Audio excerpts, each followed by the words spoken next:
एक ऐसा भूतिया खेल जिसमें कई लोगों ने मौत को गले लगा लिया।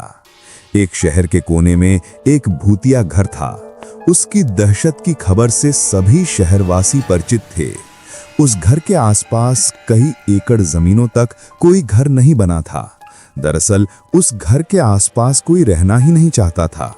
एक बार एक टेलीविजन सीरियल डायरेक्टर उसी भूतिया घर में एक लाइव रिकॉर्डिंग सीरियल शूट करने का मन बनाता है, जिसका नाम वो मौत का खेल रखता है।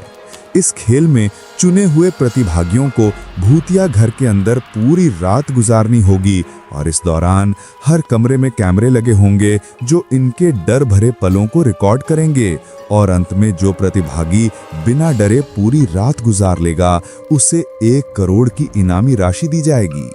सीरियल डायरेक्टर मौत का खेल की घोषणा सारे शहर में कर देते हैं, लेकिन उन्हें प्रशासन का एक नोटिस आता है कि आपको उस घर में शूटिंग करने की इजाजत नहीं मिल सकती।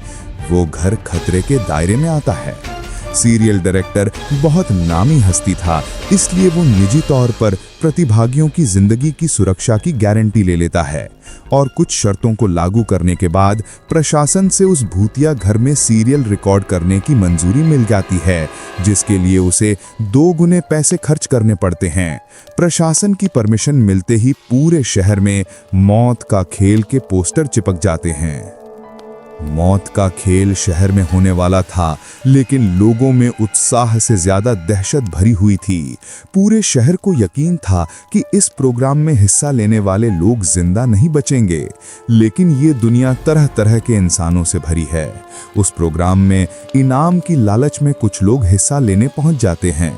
सभी प्रतिभागियों को उनके नंबर दिए जाते हैं और साथ ही उनके हाथ में एक इलेक्ट्रिक ब्रेसलेट बांधा जाता है। यदि उन्हें डर लगे तो वो उसमें लगी बटनों को दबाकर इस प्रोग्राम से बाहर आ सकते हैं।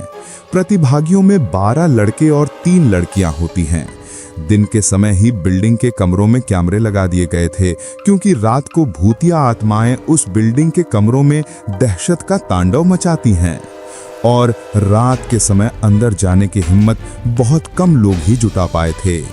एक एक करके सभी प्रतिभागी अंदर चले जाते हैं। सभी अपने नंबर के हिसाब से अपने कमरे को चुनते हैं और अंदर जाते ही सभी को अंदर से ताला लगाकर चाबी बाहर फेंकनी होती है। दरवाजे का ताला इलेक्ट्रॉनिक बनाया गया था। उनके हाथ में लगे ब्रेसलेट के बटन दबाते ही वो ताला खुल सकता था, लेकिन ये बात उन्हें बताई नहीं गई थी। अगर किसी प्रतिभागी ने वो ताला खोला तो प्रतिभागी प्रतियोगिता से बाहर हो जाएगा, जो कि कैमरे की रिकॉर्डिंग में दिखाई देगा। सभी के कमरे में निर्देश देने के लिए स्पीकर लगाए गए थे। उसी से सभी को संकेत दिया जाता है कि सभी जल्द से जल्द अपने कमरे का ताला बंद करके चाबी दरवाजे के नीचे से बाहर फेंकें और इसके बाद कमरे की लाइट बंद की जाएगी। निर्देशों के अनुसार सभी अपने कमरे को अंदर से बंद कर देते हैं और चाबियां दरवाजे के नीचे से फेंक देते हैं। कैमरे नाइट मोड रिकॉर्डिंग के अनुरूप लगाए गए थे, इसलिए भले ही प्रतिभागियों के कमरे में अंधेरा हो, लेकिन दर्शकों को टेलीविजन स्क्रीन में सब कुछ नजर आ रहा होता है। धीरे धीरे डर की दस्तक हो जाती है। प्रतिभागियों में से एक लड़की अचानक अपने कमरे में चीखने लगती है। उसे ऐसा लगता है कि कोई उसका गला दबा रहा है और वो छटपटाने लगती है। कुछ ही देर में वो डर से बेहोश हो जाती है। उसके बेहोश होते ही लाइव सीरियल देख रहे दर्शक घबरा जाते हैं। अचानक एक एक करके सभी प्रतिभागियों पर भूतिया हमले होने लगते हैं, लेकिन ताज्जुब की बात तो ये थी कि सभी प्रतिभागी अपने आप को स्वयं ही नुकसान पहुंचा रहे थे। कैमरे की रिकॉर्डिंग में साफ साफ नजर आ रहा था। कोई अपने चेहरे पर खरोंच रहा था तो कोई अपना गला दबा रहा था और तो और कई तो अपना सर भी दीवार से मारकर घायल कर रहे थे। दर्शकों का डर बढ़ते देख बिल्डिंग के नजदीक सरकारी अधिकारी पहुंच जाते हैं, क्योंकि प्रोग्राम को प्रशासन की शर्तों के अनुरूप रिकॉर्ड करने की परमिशन दी गई थी, जिनमें से एक शर्त यह भी है कि यदि किसी प्रतिभागी को शूटिंग के दौरान मेडिकल की जरूरत पड़ेगी तो तुरंत डॉक्टर उपलब्ध करवाया जाएगा। और जब सभी प्रतिभागियों को लाइव रिकॉर्डिंग में चोट लगने लगती है तो सभी प्रोग्राम को रोकने की आवाज उठाने लगते हैं। रातों रात प्रशासन पर दबाव बढ़ जाता है। दर्शकों में दहशत फैलते देख प्रोग्राम का प्रसारण रोकने के आदेश आ जाते हैं। तुरंत प्रोग्राम का टेलीकास्ट रुक जाता है और अब जद्दोजहद होने लगती है सभी प्रतिभागियों को बचाने की। फायर ब्रिगेड की गाड़ी बिल्डिंग के बाहर पहुंचती है, लेकिन रात के समय उस भूतिया बिल्डिंग के अंदर जाने की हिम्मत फायर फाइटर्स की भी नहीं होती।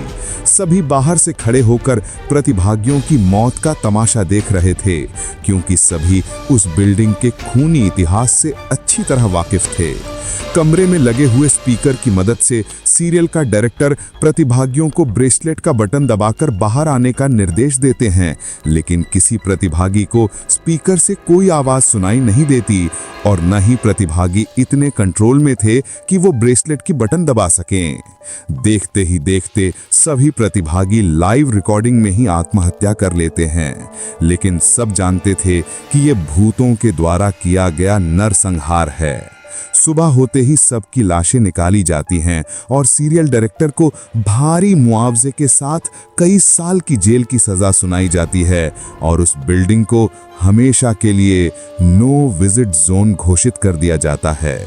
और इसी के साथ ये कहानी समाप्त हो जाती है।